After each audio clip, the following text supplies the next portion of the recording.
నారాయణపేట మాజీ ఎమ్మెల్యే రాజేందర్ రెడ్డి ముఖ్యమంత్రి రేవంత్ రెడ్డిపై పోలీసులకు ఫిర్యాదు చేయడం రాజకీయ వర్గాల్లో చర్చనీయాంశంగా మారింది. ఇటీవల ఖమ్మంలో జరిగినటువంటి బహిరంగ సభలో ముఖ్యమంత్రి రేవంత్ రెడ్డి చేసిన వ్యాఖ్యలు సమాజంలో హింసను ప్రేరేపించేలా ఉన్నాయని రాజేందర్ రెడ్డి తన ఫిర్యాదులో పేర్కొన్నారు. విద్వేషాన్ని పెంచేలా మాట్లాడినందుకు ముఖ్యమంత్రిపై తక్షణమే కేసు నమోదు చేయాలని ఆయన డిమాండ్ చేశారు. మాజీ ఎమ్మెల్యే రాజేందర్ రెడ్డి నేరుగా జిల్లా ఎస్పీ కార్యాలయానికి వెళ్లి అక్కడ అందుబాటులో ఉన్న డీఎస్పీ లింగయ్యకు తన ఫిర్యాదు ప్రతిని అందజేశారు. ఈ సందర్భంగా బీఆర్ఎస్ నాయకులు మాట్లాడుతూ బాధ్యతాయుతమైనటువంటి పదవిలో ఉన్న వ్యక్తి ఇలాంటి భాష వాడటం సరికాదని విమర్శించారు.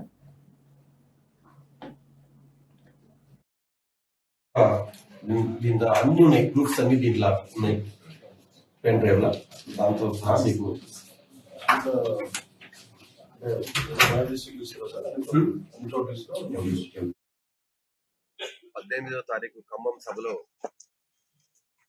గౌరవ ముఖ్యమంత్రి రేవంత్ రెడ్డి గారు అతని స్పీచ్ లో పచ్చిగా బీఆర్ఎస్ పార్టీని పార్టీ కేడర్ని తిడుతూ, అలాగే గౌరవ మాజీ ముఖ్యమంత్రి కేసీఆర్ గారిని తిడుతూ ఈ పార్టీని బొందబెట్టాలి, ఈ పార్టీ పల్లెటూరుల ఈ పార్టీ జెండా దిమ్మెలను పలకొడితేనే ఎన్టీ రామారావు గారికి నిజమైన నివాళి అని చెప్పి ఒక అసభ్యంగా ఒక ప్రొవకేటివ్ గా మాట్లాడి పల్లెల్లో మంచిగా ఉన్న వాతావరణాన్ని చెడగొట్టడానికి ఇది ఆస్కారం ఉంది. కాబట్టి అందుకే ఇవాళ మేము రేవంత్ రెడ్డి గారి మీద ఎఫ్ఐఆర్ బుక్ చేయాలి, ఒక ప్రొవకేటివ్ స్పీచ్ ఇచ్చి డిస్టర్బ్ చేస్తే స్పీచ్ ఇచ్చినందుకు అతని మీద ఒక ఎఫ్ఐఆర్ చేయాలని చెప్పి ఇవాళ ఎస్పీ ఆఫీస్కి వచ్చి ఒక ఎఫ్ఐఆర్ ఒక కంప్లైంట్ ఇవ్వడం జరిగింది.